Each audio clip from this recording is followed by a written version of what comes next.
So once again, how are you class 10th? कैसे हो students? सो ये है रियल नंबर चैप्टर का सेकंड पार्ट और फाइनल पार्ट भी आप इसे बोल सकते हो। तो सबसे पहले हम डिस्कस करेंगे अबाउट रैशनल नंबर कि रैशनल नंबर क्या होता है। Any number that expressed in p by q form where p and q are co-primes. It means they have only one as common factor and q is not equal to 0. मतलब किसी भी number को अगर आप p by q के form में लिख सकते हो और p और q दोनों को प्राइम हो, दोनों के बीच में कोई भी कॉमन फैक्टर न हो, सिर्फ 1 को छोड़ के, और q की वैल्यू 0 ना हो, तभी जाके हम उसे बोलेंगे rational number. Then come to irrational number. If a number does not express in p by q form, अगर कोई नंबर को हम p by q के फॉर्म में एक्सप्रेस नहीं कर सकते,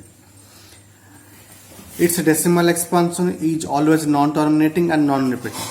और इसकी जो डेसिमल एक्सपेंशन है वो हमेशा नॉन टर्मिनेटिंग होगी और रिपीट नहीं करेगी।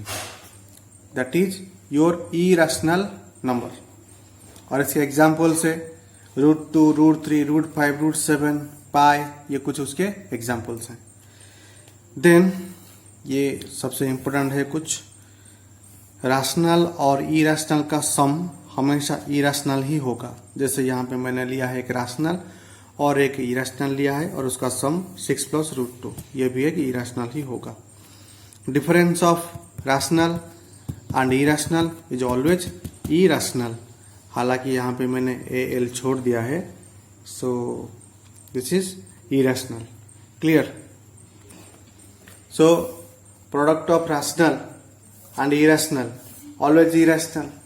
सो यहाँ पे एक रैशनल है, दिस इज इरैशनल, और इसका जो प्रोडक्ट होगा ये भी ऑलवेज इरैशनल ही होगा।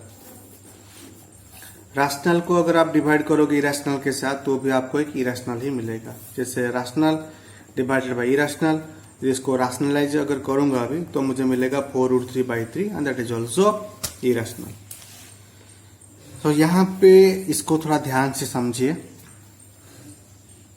अगर p by q रैशनल होता है एंड अगर factorization of q is not 2m and 5n format, then जो p by q होगा आपका वो टर्मिनेटिंग एंड रिपीटिंग होगा। मतलब यहाँ पे देखो p और q मैंने लिया है, p की जगह 13 और q की जगह लिया है 11 लिया है, दोनों को प्राइम्स हैं, और 11 को मैं नहीं लिख सकता 2m एंड 5n के फॉर्मेट में नहीं लिख सकता। तो ये क्या हो जाएगा, तो इसको अगर हम डिवाइड करेंगे तो ये 1.181818 ऐसे ही चलता जाएगा। ये नॉन टर्मिनेटिंग होगा और रिपीटिंग भी होगा।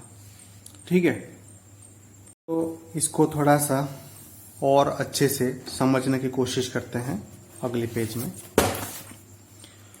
तो यहाँ पे उससे पहले और एक थ्योरम को थोड़ा सा देख लेते हैं। ये थ्योरम कुछ ऐसे कहता है, if p² divided by a then p also divided by a।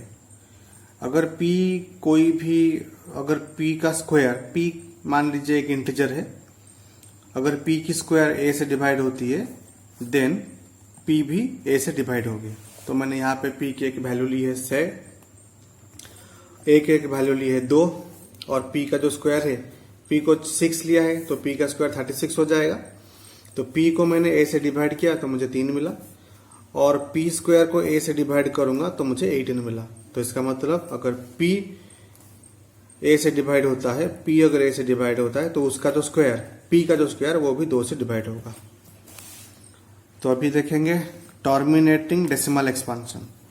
देखो ये क्या होता है, अगर मान लो कि p by q और p/q भी बोल सकते हो, अगर p/q एक रैशनल होता है और p एंड q ये को प्राइम्स होते हैं, दोनों के बीच में सिर्फ 1 कॉमन फैक्टर होता है, वो है सिर्फ और सिर्फ 1।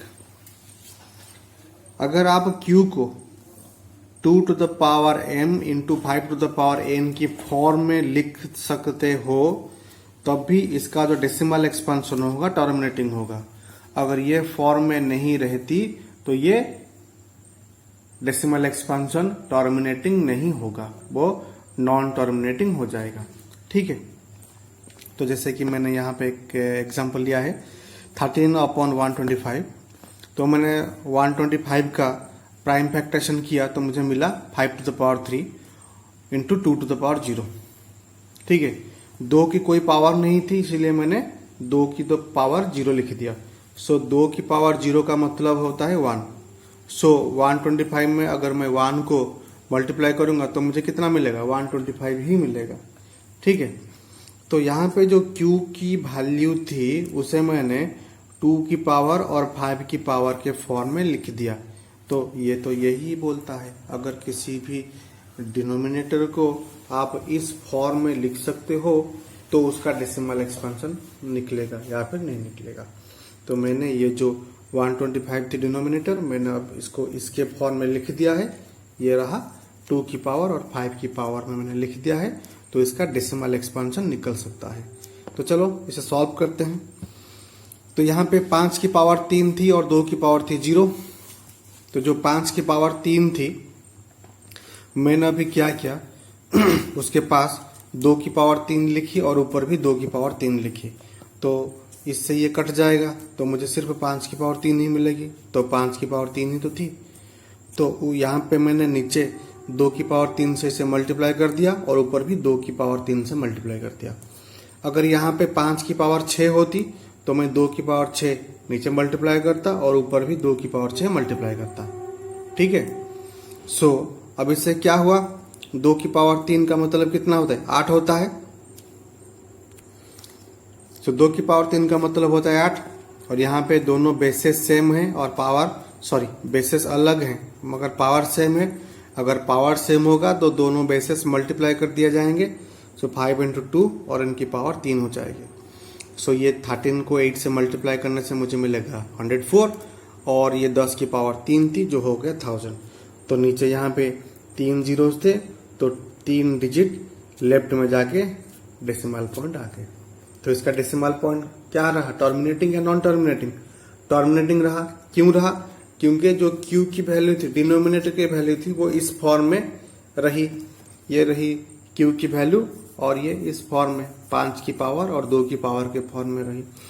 और यहाँ पे जो ध्यान देने वाली बात ये है, यहाँ पे देखिए 5 की पावर 3 थी और 2 की पावर थी 0। तो सबसे पहले पावर्स को बराबर लाना पड़ेगा आपको, पावर्स को बराबर लाना पड़ेगा। तो 5 की पावर 3 थी तो 2 की पावर मैंने 3 लाई, तो 2 की पावर मैंने 3 को ले आया। तो उसके बाद यहाँ पे पावर कितनी थी, पावर यहाँ पे 3 था, यहाँ पे पावर 3 था, इसीलिए जो डेसिमल नंबर है आपका वो 3 डिजिट लेफ्ट को जाएगा। अगर यहाँ पे मान लो दोनों की पावर 6 होती तो डेसिमल एक्सपेंशन 6 डिजिट लेफ्ट को जाती। अगर मान लो यहाँ पे 5 की पावर 10 होती और 2 की पावर 10 होती तो ये जो डेसिमल एक्सपेंशन होता वो 10 डिजिट लेफ्ट को जाती। तो आशा करता हूँ आप लोगों को अच्छे से समझ में आया होगा। अगर कोई भी डाउट हो तो मुझे नीचे कमेंट करके जरूर बताइएगा और चैनल को हो सके तो सब्सक्राइब करने की कृपा जरूर कीजिएगा। ठीक है, तो हो सकता है थोड़ी बहुत गलतियां मुझसे हुई हो, मगर क्या करूं, वो पहली बार ऐसा कर रहा हूं तो गलतियां तो आखिर इंसानों से होती है। अगर पहली बार तो कर रहा हूं तो जाहिर सी बात है गलतियां होगी, तो मुझे मेरी गलतियों को जरूर बताइएगा। ठीक है, सो मिलते हैं अगले लेक्चर में। तब तक के लिए धन्यवाद और आपको ढेर सारी शुभकामनाएं।